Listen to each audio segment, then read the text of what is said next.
আসসালামু আলাইকুম প্রিয় শিক্ষার্থীবৃন্দ, আশা করি তোমরা সবাই ভালো আছো। আজকে আমরা ইউনিট 1 সেন্স অফ সেলফের lesson 2 girl by Jamaica Kincaid এটার হচ্ছে অ্যাক্টিভিটি সলিউশন ABCD নিয়ে আলোচনা করব। তো প্রিয় শিক্ষার্থী বন্ধুরা, তোমরা যারা আমার কাদেরস লার্নিং হাব চ্যানেলে নতুন তারা অবশ্যই আমার চ্যানেলটা সাবস্ক্রাইব করে দিও। আর তোমাদের যদি কোনো প্রশ্ন থেকে থাকে তাহলে অবশ্যই নিচের কমেন্ট সেকশনে জানিয়ে দিও। তো শুরুতে দেখো number activity, answer the following questions. নিচের প্রশ্নগুলোর উত্তর দাও। Is it a story about a mother and a daughter? এটা কি মা মেয়ের সম্পর্কে একটা গল্প? Do you find the mother and the daughter familiar to you? যে এই ধরনের মা মেয়ে তোমার কাছে পরিচিত কি না, বা এই যে মা তার মেয়েকে উপদেশ দিচ্ছেন এই চিত্রটা তোমার কাছে কমন কিনা বা তুমি কখনো দেখেছো কিনা? উত্তর হচ্ছে যে ইয়েস, হ্যাঁ, this story is about a mother and daughter. তাহলে এটা মা এবং মেয়ের একটা গল্প। The mother is giving advice to her daughter on how to behave, how to wear, what to wear and how to act properly in the society. তাহলে মা তার মেয়েকে উপদেশ দিচ্ছে যে কিভাবে আচরণ করতে হবে, কী পোশাক পরতে হবে এবং সমাজে কিভাবে চলতে হবে, সমাজের মানুষের সাথে আচরণ করতে হবে সে সম্পর্কে পরামর্শ দিচ্ছেন। The mother's advice is very strict. তাহলে মা মেয়েকে যে উপদেশগুলো দিচ্ছেন সেই উপদেশগুলো হচ্ছে খুবই কঠোর ধরনের। And focuses on protecting her daughter from making mistakes, এবং তার মেয়ে যাতে কোনো ভুল করতে না পারে সেটা থেকে তিনি তাকে বাঁচাতে যাচ্ছেন। That could harm her reputation, যাতে তার সম্মানহানি না হয়। This relationship is very common in Bangladeshi society. তাহলে এই ধরনের সম্পর্ক বাংলাদেশের সমাজ ব্যবস্থাতেও খুবই কমন। হায়ার প্যারেন্টস, যেখানে বাবা মা স্পেশালি বিশেষ করে মাদার্স মায়েরা give instructions on how daughters should behave to be accepted by the society. তাহলে সমাজ কোন আচরণটা গ্রহণ করবে বা সমাজের কিভাবে চলতে হবে সেই সম্পর্কে নির্দেশনা সাধারণত পিতামাতা বিশেষ করে মায়েরা দিয়ে থাকেন। এরপরে 2 নম্বর প্রশ্ন দেখো, what is the cultural identity of the speaker and the listener? এই যে এখানে স্পিকার এবং লিসেনার মা এবং মেয়ে, তাদের সাংস্কৃতিক পরিচয়টা কি, তাদের কোনো কালচারাল আইডেন্টিটি আছে কি না? অ্যাকচুয়ালি আমরা যদি এই গল্পটা যদি দেখি, এটা মূলত হচ্ছে ক্যারিবিয়ান দ্বীপপুঞ্জের একটা দেশ বারবুডা, সেই দেশের প্রেক্ষাপটে লেখা, যেখানে মা তার মেয়েকে বেশ কিছু উপদেশ দিচ্ছেন। বাট এই আফ্রিকার ক্যারিবিয়ান দ্বীপপুঞ্জের এই স্টোরিটা বা এই চিত্রটা পৃথিবীর সব জায়গাতে সমান কিনা, মানে একই কিনা? অবশ্যই এটা সমান। এটার একটা কালচারাল আইডেন্টিটি মানে হচ্ছে যে এটা দেখা যায় যে পৃথিবীর ম্যাক্সিমাম সোসাইটিতে, যেমন আমরা যদি আমাদের দেশের কথা বলি, এখানে আমরা একই সমাজ ব্যবস্থা দেখতে পাই। The speaker, the mother and the listener daughter represent a traditional culture. তাহলে মা এবং মেয়ে, এখানে শ্রোতা এবং বক্তা, এক ধরনের ঐতিহ্যগত সংস্কৃতি তুলে ধরেন। ইন দিস কালচার, এই সংস্কৃতিতে woman are expected to behave in a certain way.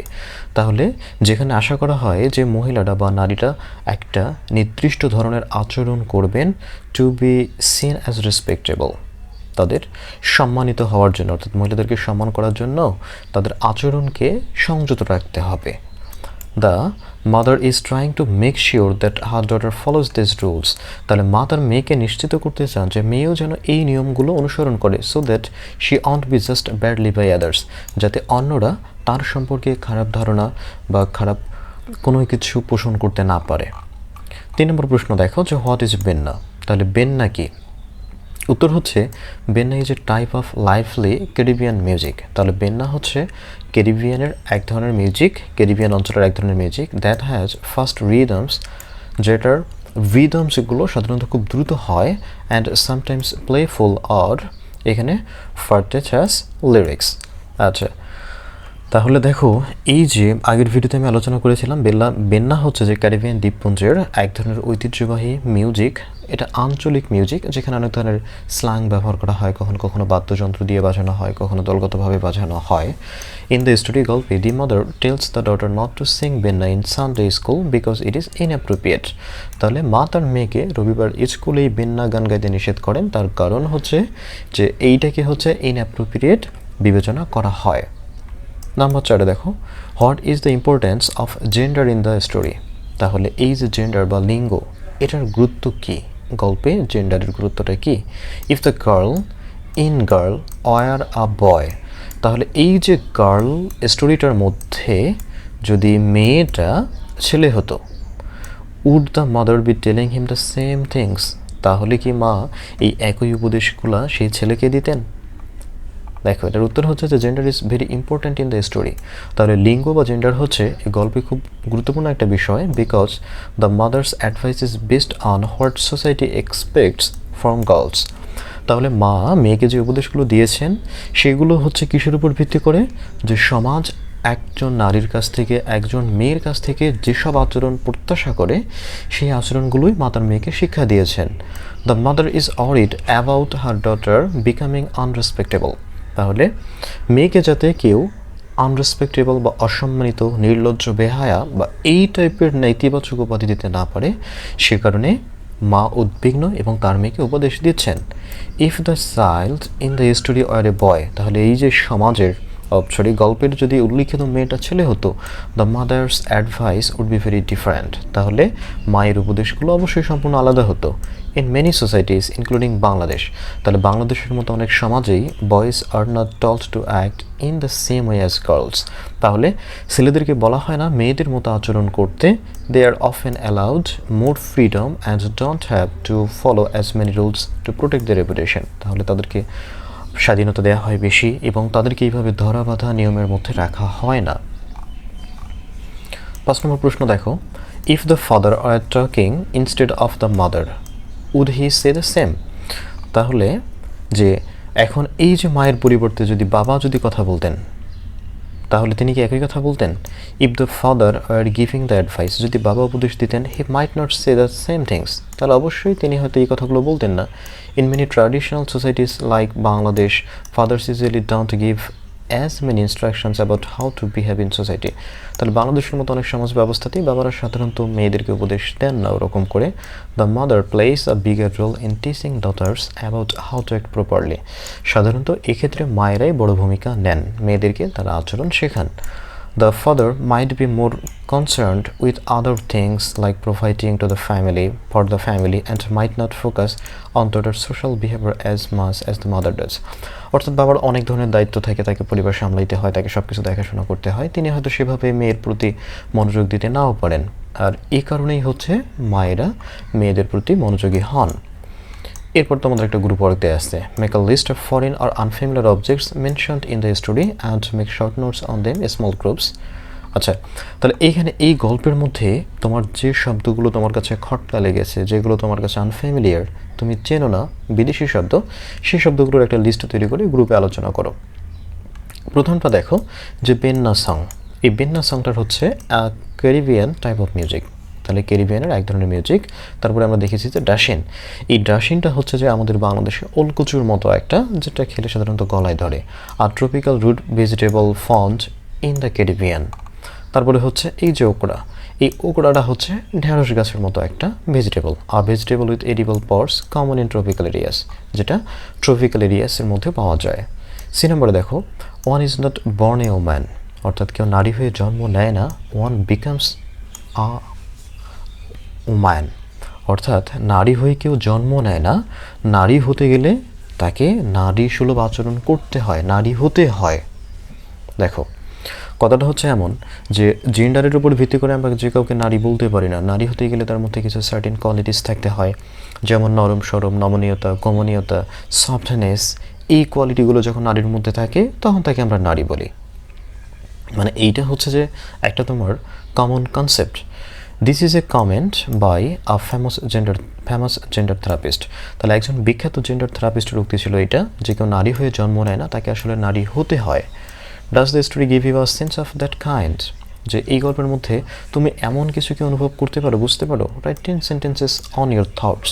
তাহলে তোমার চিন্তাভাবনার উপর ভিত্তি করে 10টা বাক্য লেখো। ইয়েস, উত্তর হচ্ছে ইয়েস। হ্যাঁ, the story shows that a person becomes a woman based on what society teaches them.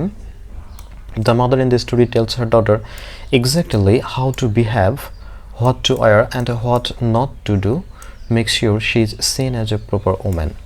This shows that society creates the idea of womanhood based on certain rules and expectations.